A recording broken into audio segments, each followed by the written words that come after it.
é que vocês estão? Espero que todo mundo esteja muito bem. No vídeo de hoje a gente vai trazer um pouquinho sobre Santander. A gente começou uma nova temporada de balanços. O que isso significa?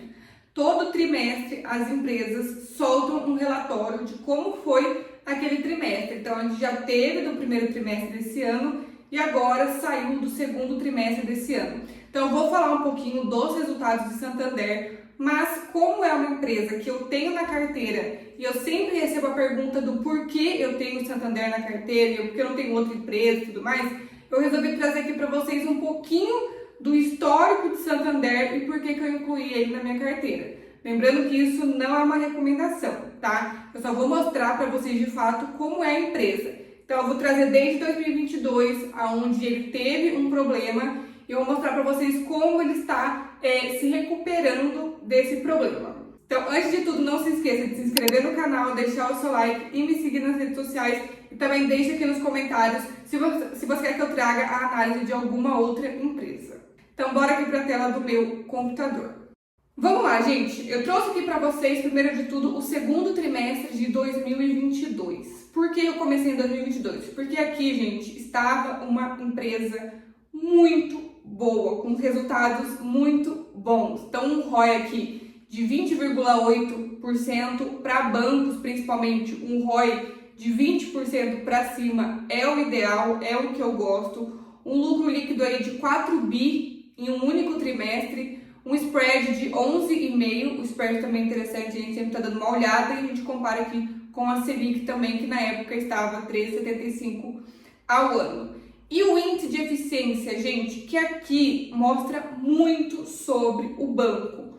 Quanto menor, melhor, tá? Então, 33,9% acaba sendo um bom índice de eficiência, tá? É como o próprio nome diz, ele vai te mostrar mais ou menos assim, a cada R$100 que o banco ganha, 33 vai para custos. É mais ou menos isso. Então, quanto maior for essa porcentagem, menos eficiente é o banco. Eu gosto de usar essa porcentagem também bastante para a gente estar comparando bancos, sabe? Para a gente conseguir ver aí, para a gente conseguir fazer uma comparação de mais de um banco. Então, aqui eu trouxe para vocês também alguns outros indicadores, tá?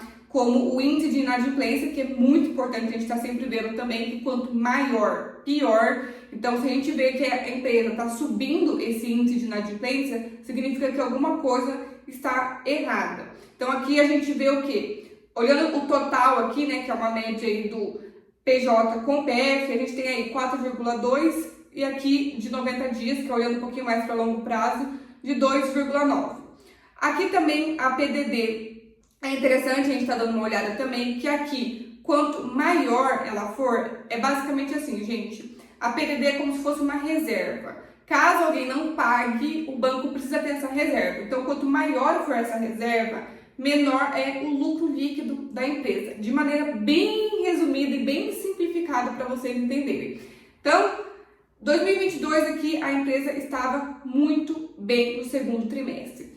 Quando a gente olha para o terceiro trimestre de 2022, a gente já vê uma queda no ROI da empresa, a gente já vê uma queda no lucro líquido da empresa e a gente já vê um aumento da eficiência da empresa, de 33,9% para 37,4%.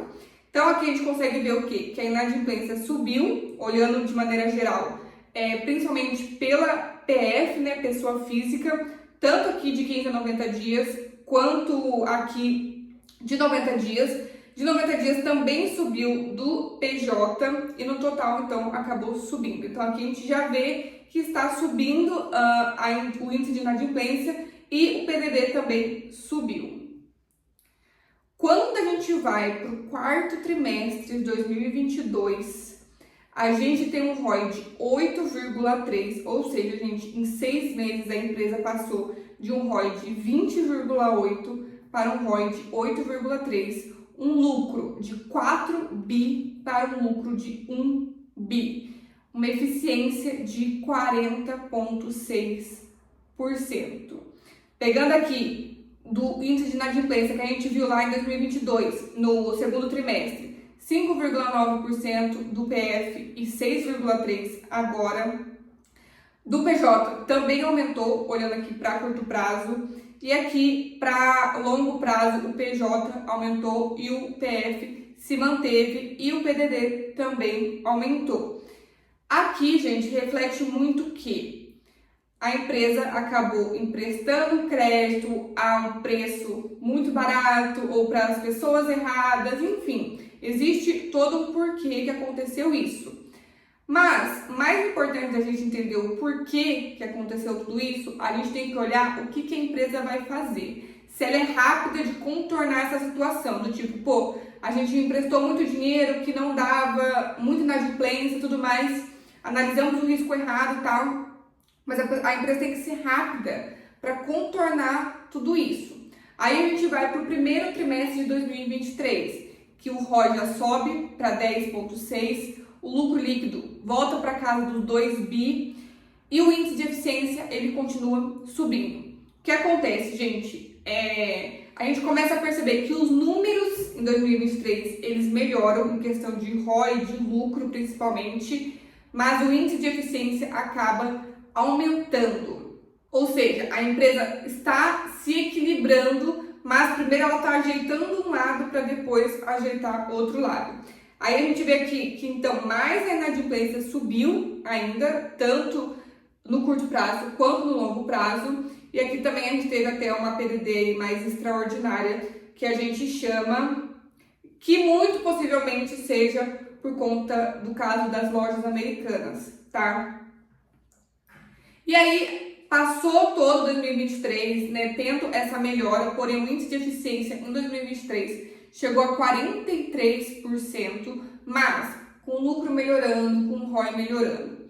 No primeiro trimestre de 2024, a gente teve uma melhora bem significativa e a empresa voltando para casa dos 3 bi de faturamento, de lucro líquido, tá? Um ROI já de 14,1% e um índice de eficiência de 39,7%. Ou seja, saiu de 43%, que foi ali em 2023, e chegou a 39,7%. Mas lembre-se lá em 2022, no segundo trimestre, o índice de eficiência estava 33%, o lucro líquido estava 4 bi e o ROI estava 20%. Ou seja, a empresa tem capacidade de ter bons números, tá? Aqui a gente olha um pouquinho, novamente, o índice de inadimplência, tá? Que caiu um pouquinho de PF, manteve no total e aumentou um pouquinho de PJ olhando para curto prazo. E aí, olhando para o longo prazo, aumentou aqui um pouquinho também o total. E aí, o PDD veio diminuindo também. Então, a gente vê que a empresa está melhorando. Ok, Gabi, entendi que passou por uns problemas lá em 2022 e agora aparentemente está retomando. Então, o que a gente espera dessa empresa? E vocês precisam entender que o mercado espera dessa empresa. Então, às vezes a gente vê assim, teve um lucro interessante, melhorou e tal, e as ações caíram. O que isso significa? Significa, gente, que com muita certeza a empresa já está precificada com essa melhora, porque o mercado está esperando por essa melhora. Não é uma coisa extraordinária, uma coisa que ninguém esperava, surpreendeu e tal. Não, a gente está esperando por isso, tá? E aí, então, vamos lá para o resultado de 2024. Pegando de maneira bem simplificada aqui para vocês, gente, porque para quem está começando a investir, não tem o porquê você entrar tão a fundo assim no relatório da empresa e tudo mais. O que eu aconselho? Vocês darem uma olhada na apresentação da empresa e também ouvir a teleconferência, se for possível, né?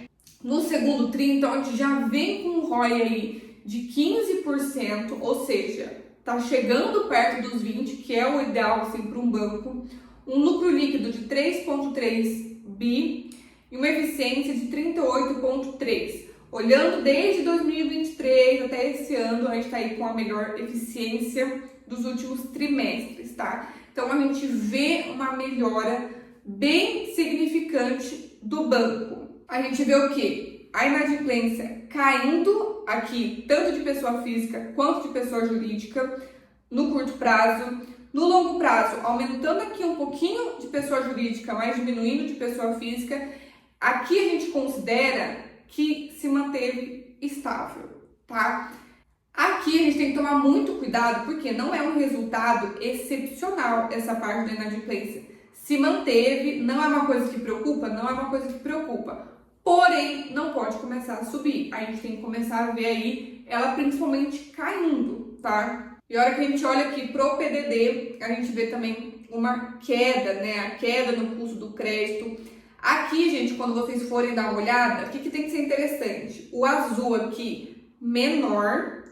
E aqui, ó, essa recuperação de crédito maior. Então, quanto maior for esse cinza, melhor, tá? Porque é o crédito que realmente ela tá recuperando. Então, olhando para números, é isso que a gente tem de Santander, tá? É uma empresa, então, que lá em 2022 passou por problemas, errou a mão em algumas coisas e tal, e agora a gente tem que estar observando a empresa crescer. Eu vou mostrar para vocês aqui um gráfico de Symbiose para vocês entenderem o quão interessante é esse caso de Santander. A gente consegue ver que lá em 2021 chegou a custar R$ 44,00, no próprio ano de 2022 R$ 36,00, R$ 35,00, e aí a partir de 2022 que a empresa veio caindo. Então a gente conseguir comprar uma empresa a R$ 28,00, R$ 27,00, uma empresa que já custou, olhando aqui para mais longe ainda, R$ 48,00 lá em 2020, que aqui principalmente veio a pandemia, né? Mas veio a pandemia, a gente consegue ver que a empresa também recuperou. Aqui eu enxergo que a gente tem uma boa empresa, um bom banco, que está em um bom setor. Então, antes da gente olhar para números, eu sempre gosto de olhar uma parte mais qualitativa da empresa, do tipo, qual é o setor que ela está, quem é o controlador dela, tudo isso importa muito. Então, o setor banco aqui no nosso país é um dos melhores para a gente estar investindo, é um dos mais perenes e tudo mais. O Santander é um banco estrangeiro e é o único banco estrangeiro que conseguiu se manter aqui no nosso país. Ele é o terceiro maior banco privado do nosso país. Então, a gente vem com essas coisas que a gente acha interessante e a gente vai e olha para números. É um banco que, para quem está iniciando, é a melhor opção? Na minha humilde opinião, não, porque ele acaba sendo um banco mais volátil, ele é um banco que está em recuperação, então tudo depende do teu perfil de investidor. Esse resultado positivo de Santander muito provavelmente se replique em outros bancos, só que é o ponto, gente, quando a gente vai analisar bancos, qual que é a diferença entre eles, né? O Banco Santander e o Bradesco, por exemplo, eles são muito mais voltados para varejo. O Santander está querendo crescer bastante na parte de clientes um pouco mais premium, sabe? De uma renda mais alta. Quando a gente olha para o Banco do Brasil, ele é bem forte no agro.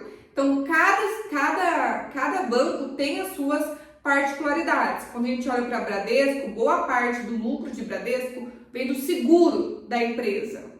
Então, esses pontos a gente precisa conseguir estar analisando. Então, se vocês quiserem também, eu pego uma outra empresa, pode ser algum banco, qualquer outra empresa que vocês quiserem, e a gente parte do zero para estar explicando para vocês como que a gente olha o controlador, quem são os clientes da empresa e tudo mais. Mas tudo isso é importante para vocês entenderem a empresa. Quanto mais vocês conhecerem de uma empresa, mais tranquilos vocês ficam em relação à empresa estar na tua carteira.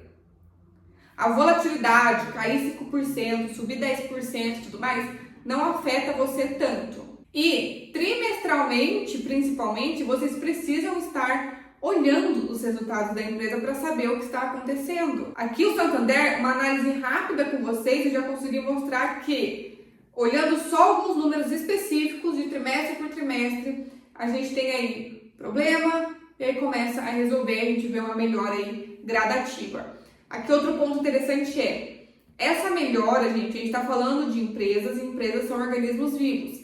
Essa melhora não necessariamente vai vir bem certinho de um trimestre para o outro. Pode ser que no trimestre que vem não venha tão bom assim, mas faz parte, não é uma coisa linear, não é assim que funciona. A gente tem que ver uma melhora olhando principalmente longo prazo.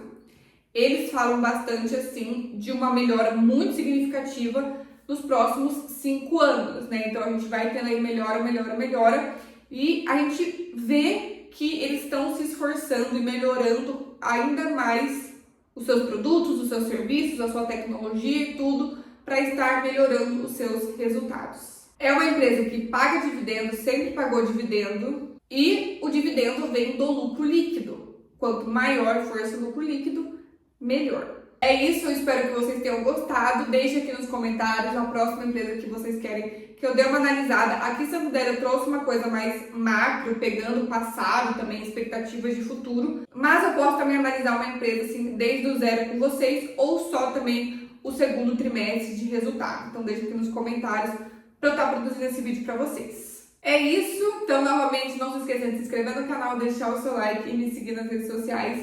E até o próximo.